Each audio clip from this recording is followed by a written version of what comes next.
Hi guys, I'm Liv and today we are doing my mid-year check-in for 2025.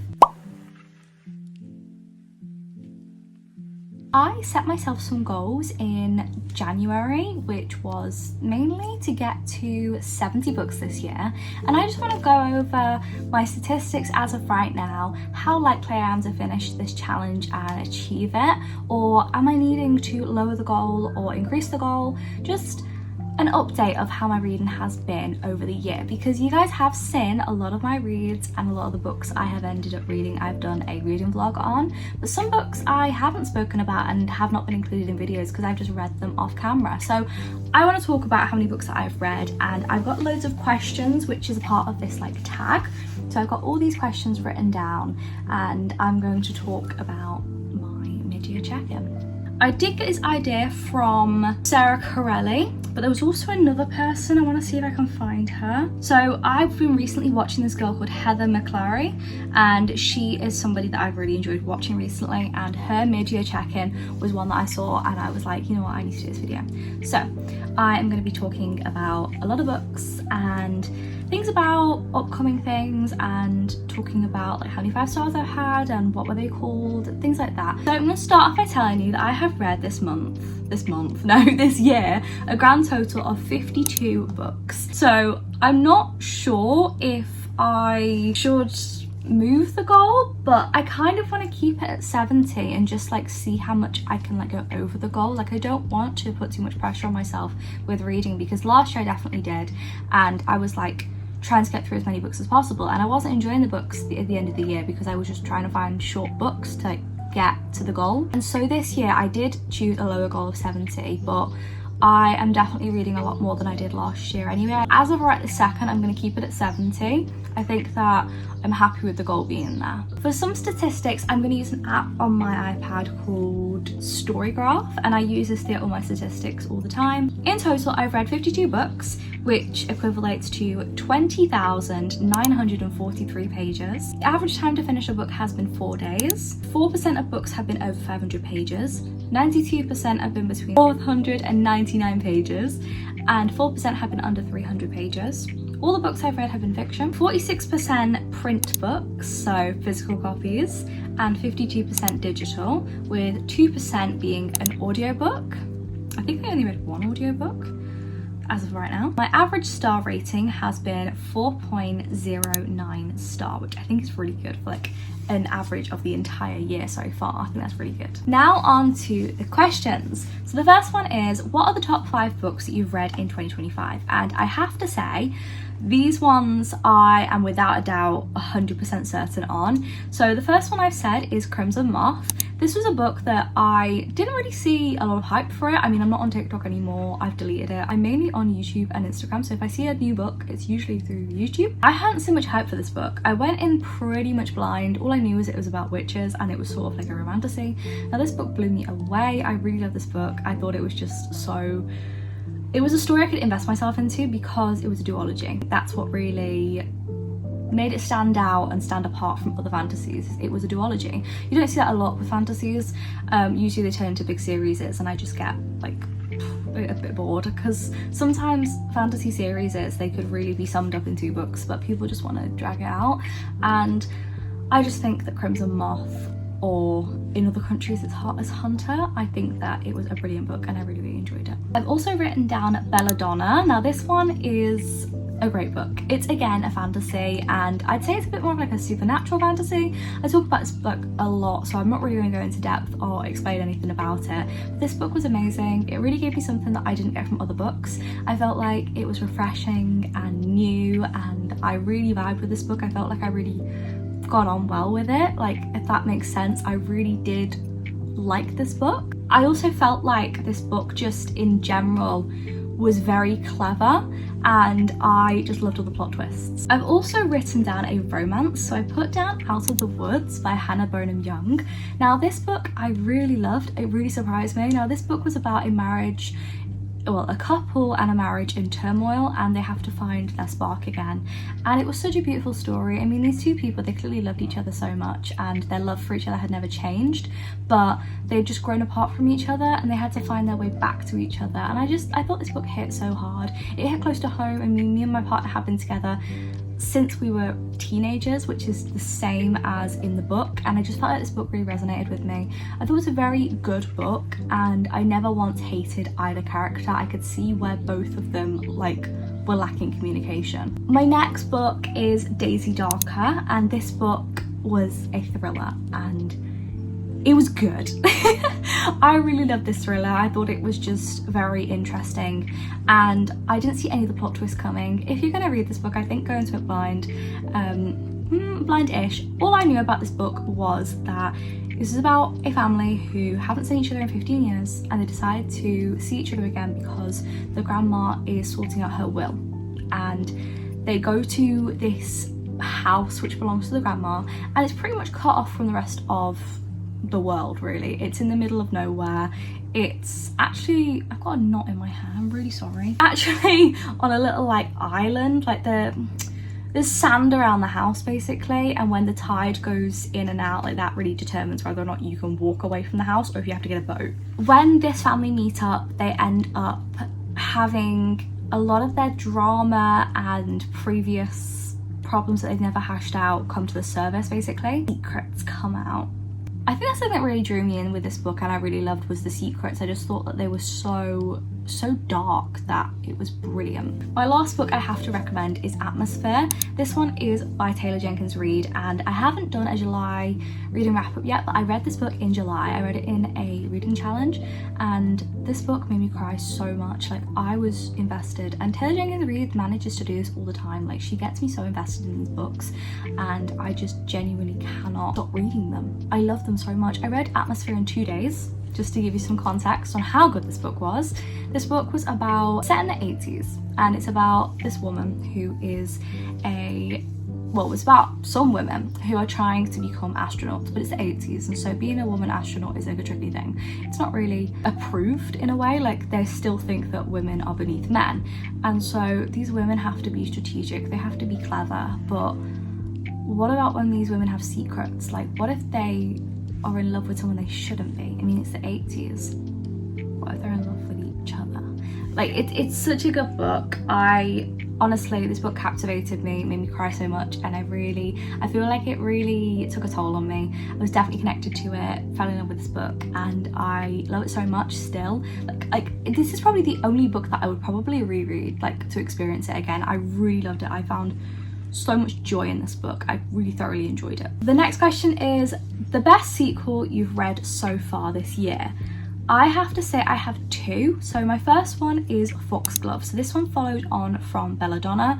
I say that it's a brilliant book. I rated it higher than the first one, and I just felt like Adeline Grace used everything that she had perfect with the first book. She left there and she carried on the story. There wasn't really any over explanation of anything that we've already seen. We managed to have basically enough pages to really push the story along, and I just feel like this book was amazing. I feel like the pacing and the choices that Adeline made, I just felt like that really helped this book be amazing. I thought that it really had a lot to live up to with Belladonna being as good as it was, but I think that Foxglove definitely made it, you know, as good as it could be, and I feel like it was an amazing sequel. The second book I had to mention was Rebel Witch, which is the second book in the Crimson Moth duology.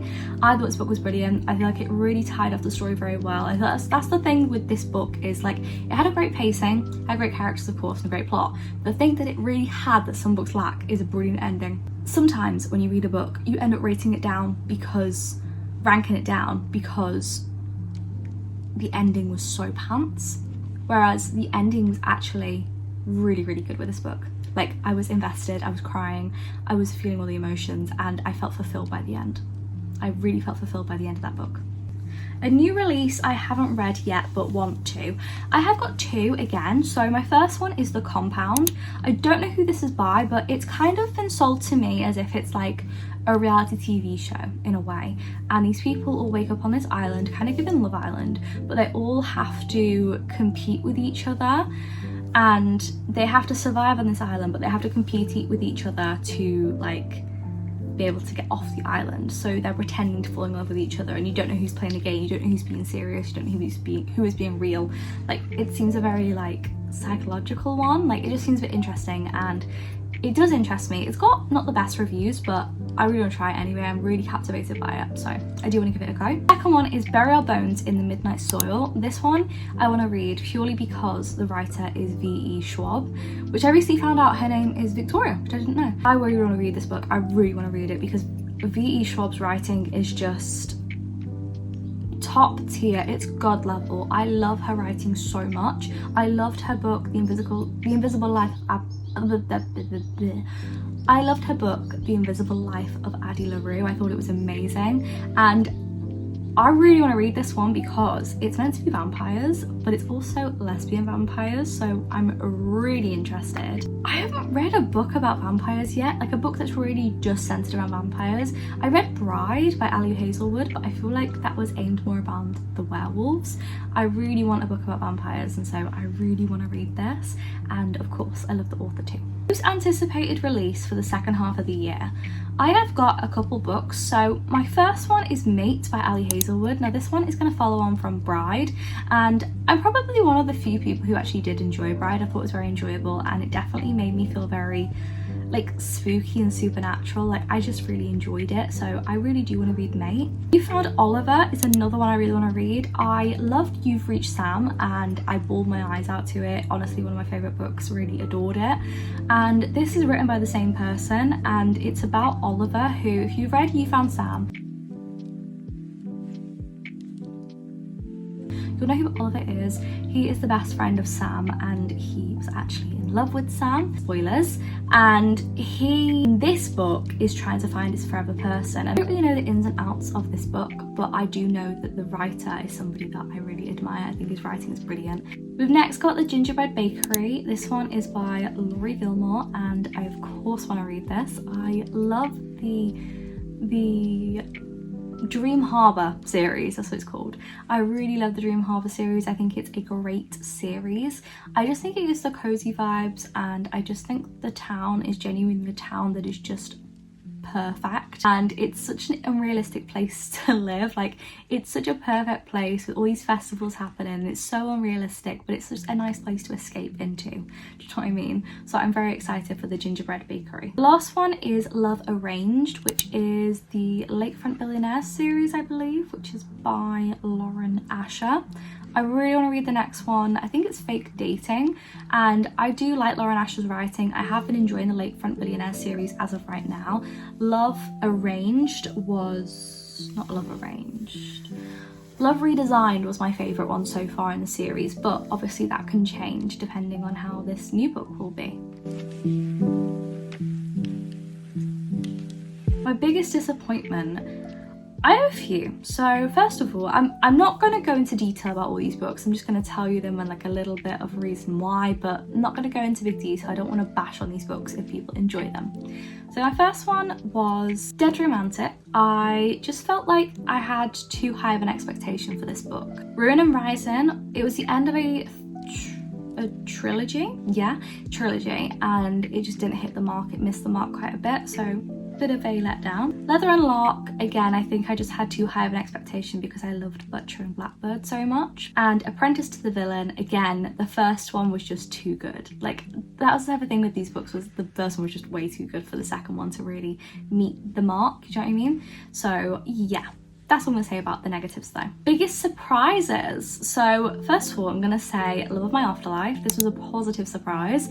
I love this book so much. I picked it up mainly because the actual book looked gorgeous, and then I read the back and I was instantly just drawn in. I just thought this book was brilliant.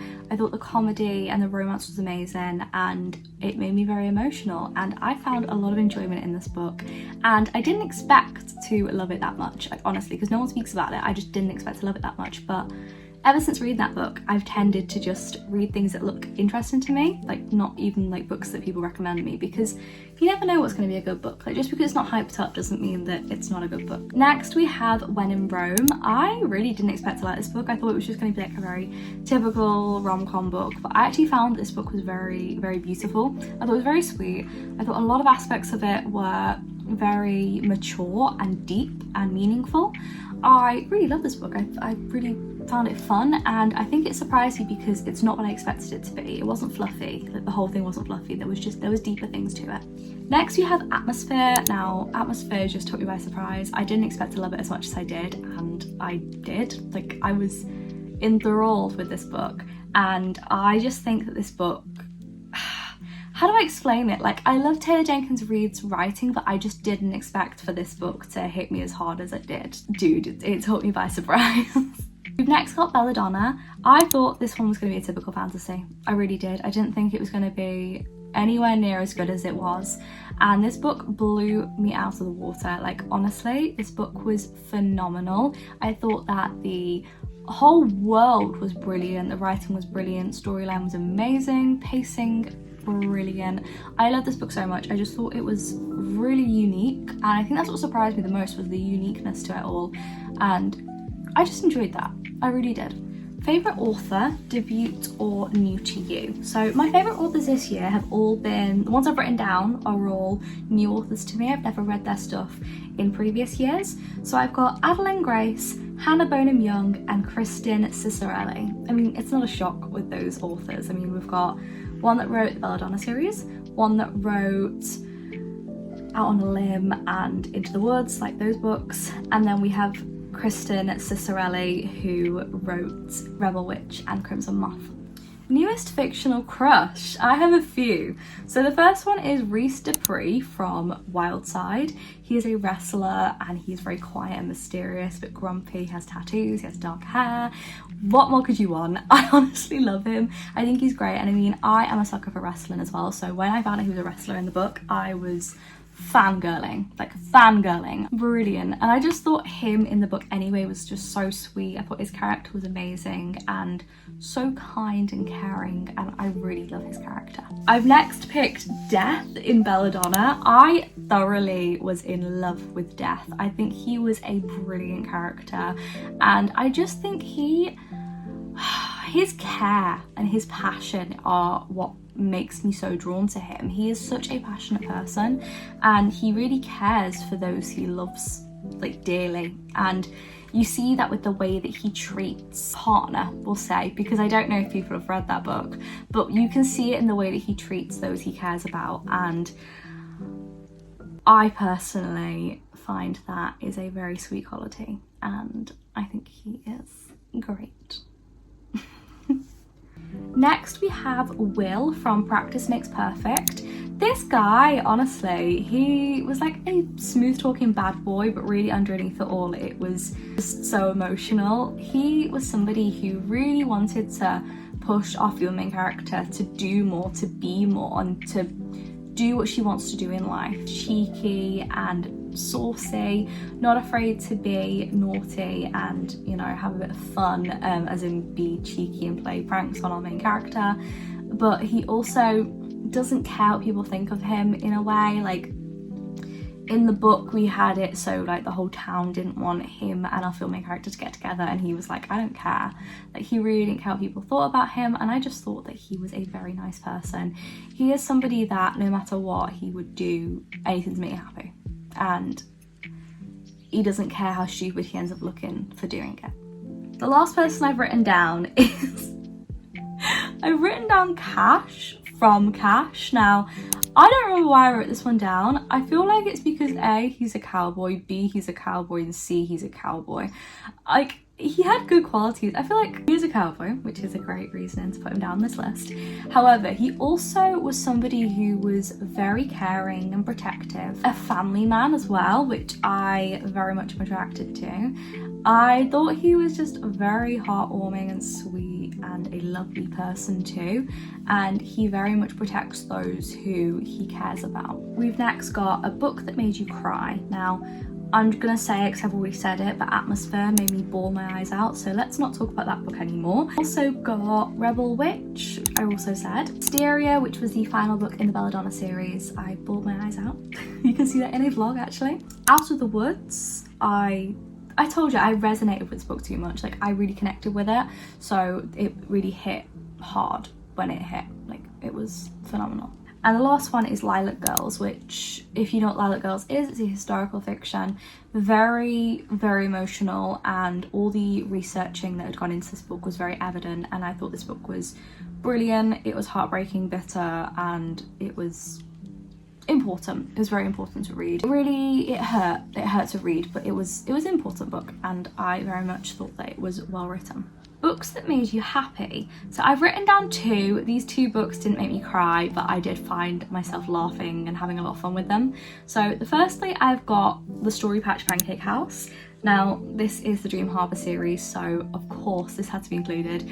I found this book was just so sweet, and I loved all the interactions between the little found family that we had going on with Olive, Dad, I can't remember his name, was it Archie or something? Archer? I think it was Archer. Little girl and our female main character, like, well, their dynamic was just hilarious, and I found myself laughing so much. I just thought this book as a whole was very adorable, especially as we saw our female main character getting really close with the dad's child, and I just thought as a whole it was a very sweet book, and I thought that a lot of the scenes made me laugh a lot. The other book was You Deserve Each Other. Honestly, this book made me laugh out loud. This book, having two people who are trying to break up a relationship end up playing pranks on each other to try and get the other one to be the one to make the move to break them up, was hilarious. The pranks they played on each other were so funny. Two of my favourites was when one of them stapled the other one's underwear to the ceiling, and when the other one hid all of their partner's shoes, so they had to go out in like their slippers or something for work. And I just thought things like that were just so funny, so petty, and this book really made me laugh a lot. The most beautiful book you have bought this year or received. I feel like I need to show you my cover of this book. The most gorgeous book I have received or bought is definitely Atmosphere by Taylor Jenkins Reid. This is the book. It's a hard copy, as you can see, and it is truly gorgeous. This is the cover. We've also got some sprayed edges, which are very much galaxy themed and space themed, and as you can see, very, very pretty. And then inside we have galaxy pages. As I said, very, very gorgeous. I got this book in I got this book in Waterstones actually, as you can see, so pretty. And then a couple pages in, we have Taylor Jenkins Reid's signature. So very much love this book. What books do you need to read by the end of this year? I'd say that the two books I want to read are The Compound and Assassin's Blade. I really want to try and read Assassin's Blade and get into the Throne of Glass? Yes, Throne of Glass series. I just really want to get into it. There's a lot of expectation with this series. I'm very nervous that it's not going to hit, but hopefully it will, and I really want to read it this year at some point. I want to get through the first book at least. How many 5-star reads have you had this year? We've had 9. So my 5-star reads are Lilac Girls, Wildside, Foxglove, Crimson Moth, The Favourites, Daisy Darker, Out of the Woods, Rebel Witch, and Atmosphere. Really loved all these books. I mean, I loved a lot of the books I've read this year, but those ones in particular, 5 stars. Absolutely love them. Books you want to reread this year? I've put none.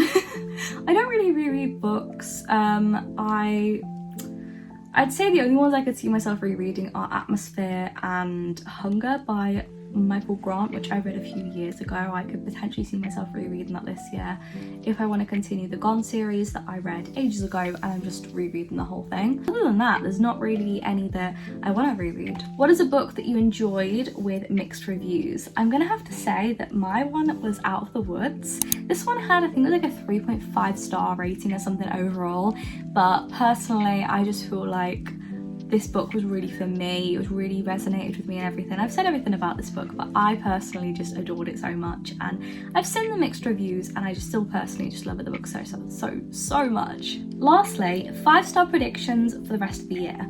I've written down 3. I've put down Firefly Lane because this is written by Kristen Hanna, and Kristen Hanna has a very easy job. You know, she makes me cry by literally writing hello on a page.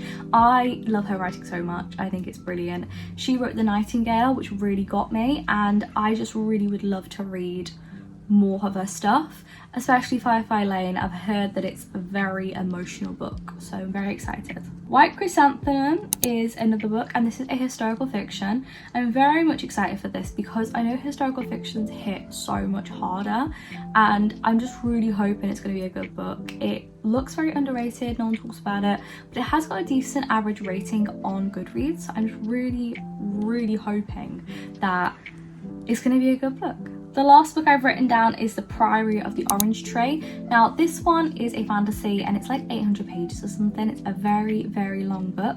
Now this book is about dragons and there's wars and battles, and honestly from the back alone I'm very excited for this book. I want to read it. I really want to read it and just get through it, but I think the 700 to 800 pages is really what's putting me off a little bit. But other than that, I would definitely read it.